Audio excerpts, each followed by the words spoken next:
जी बिस्मिल्लाह।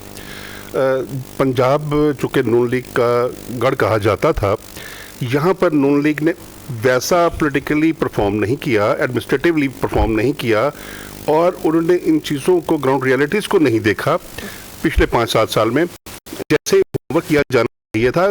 बस यहाँ पे लीग कहा जाता था कि ज़्यादा पॉपुलर पार्टी है और वो उनकी मजबूत जगह है।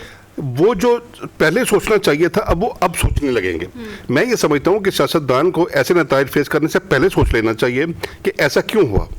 अब नून लीग वाले या नवाज शरीफ साहब, नहीं नबी साहब, ये होता तो हर जगह यही है। अगर हम केपी में बात करें, बलूचिस्तान में भी आप देखेंगे हर जगह, लेकिन ये पंजाब बड़ा इंपॉर्टेंट रखता है। देखिए केपी में इमरान खान की पोजीशन अब दोबारा स्ट्रांग है, तो वहां पर उनकी परफॉर्मेंस क्वेश्चन मार्क नहीं है। यहाँ इनकी परफॉर्मेंस पे क्वेश्चन मार्क है। वजह उसकी ये है कि ये 138 सीट्स इन्होंने विन की हैं पंजाब में और जो 137 है इंडिपेंडेंट की। 137 इंडिपेंडेंट क्यों ले गए? 138 हो गया। हाँ, वो अगर 138 हैं, बराबर हैं, तो वो क्यों ले गए? वो इसलिए ले गए कि इन्होंने अपनी कॉन्स्टिट्यूएंसीज पर वो तवज्जो नहीं दी जो तवज्जो 137 या 38 जो इंडिपेंडेंट के हैं वो कट करके, मेरा ये ख्याल है कि वो 50-60 हो जाने चाहिए थे, क्योंकि ये इनकी वाज़ेह अक्सरियत आनी चाहिए थी। वैसे ही जैसे पीटीआई की केपी में आई है, जैसे पीपल्स पार्टी की सिंध में आई है, वैसे पीएमएल-एन की पंजाब में नहीं आई। आनी चाहिए थी, नहीं आई। अब आप ये देखें कि दो इनके जो इनके साथ जो पार्टियां हैं, पीटीआई या पीपल्स पार्टी, वो दो सूबों में अलग से स्ट्रॉन्ग पोजीशन में है। यानी पीटीआई केपी के में तो है, वो पंजाब में भी बड़ी स्ट्रॉन्ग पोजीशन में है। इसी तरीके से जो पीपल्स पार्टी है वो सिंध में तो है, बलूचिस्तान में भी स्ट्रॉन्ग पोजीशन में है। लेकिन अगर स्ट्रॉन्ग पोजीशन में नहीं है तो वो पीएमएल नहीं है। तो उसके बारे में उसका एक और मैं आपको बताऊं कि इनको जो एक एडवांटेज था, वो इनको एडवांटेज कैश नहीं करवा सके। वो था कि जो पीएमएल-एन के सुप्रीमो हैं नवाज शरीफ साहब, वो 3 दफ़ा के प्राइम मिनिस्टर हैं और पाकिस्तान का कोई सियासतदान 3 दफ़ा प्राइम मिनिस्टर नहीं बना।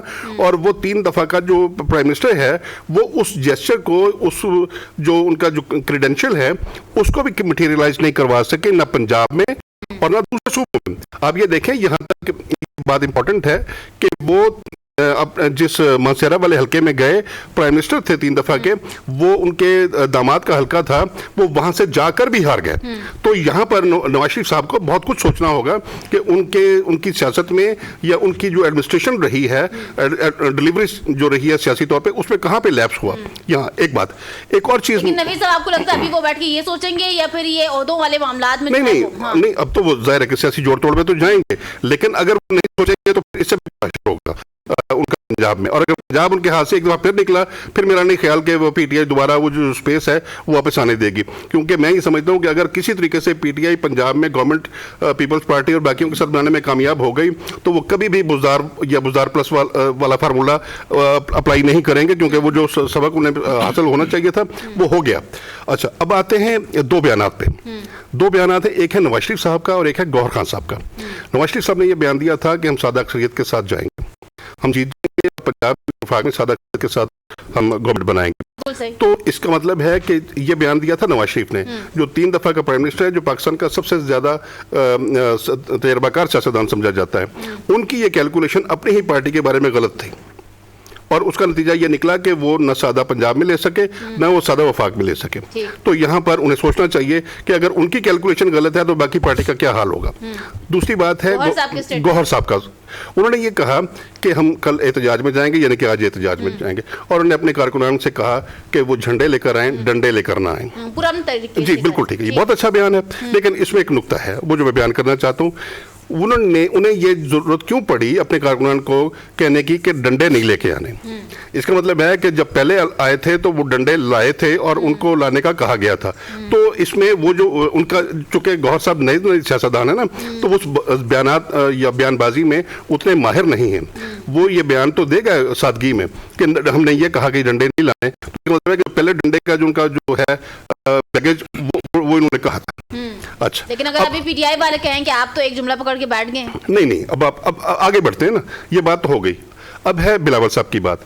बिलावल साहब अगर प्राइम मिनिस्टर बनते हैं तो ये कहा जाएगा कि पंजाब जैसा, ये पाकिस्तान जैसा मुल्क पहले भी एक ना तजर्बाकार और अनाड़ी के हवाले किया इन्होंने और मुल्क का बेड़ा गर्क करवाया, और अब दोबारा उसको रिप्लेस करके एक और अनाड़ी को लाके बिठा दिया, नए तजर्बाकार को, ना तजर्बाकार को, और फिर मुल्क को एक फिर एक्सपेरिमेंट। जमात भी देखे ना, जमात पहले की जमात को ये कहा गया था कि ये ना जो तजुर्बाकार है, लेकिन अभी की जमात अगर पीपल्स पार्टी से ही तो है ना। नहीं, देखिए ये ठीक है, पार्टी तो वो भी बहुत बड़ी थी, पीपल जो पीटीआई थी वो छोटी पार्टी तो नहीं थी ना, पार्टी पीपल्स पार्टी भी बड़ी पार्टी है। बात है, तजुर्बा है ना पीपल्स पार्टी के पास।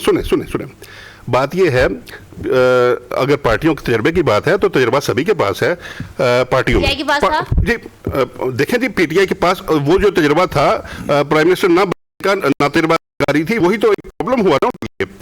अब कंपैरिजन कैसा ना, अब सुने, उस वक्त पीटीआई में इमरान खान साहब आए ना, तजर्बा नहीं था, वो कहते हैं कि जो मुल्क को नुकसान हुआ ना तजर्बाकारी की वजह से। अब ना तजर्बाकार आ रहे हैं बिलावल साहब, तो फिर मुल्क को फिर नुकसान होगा।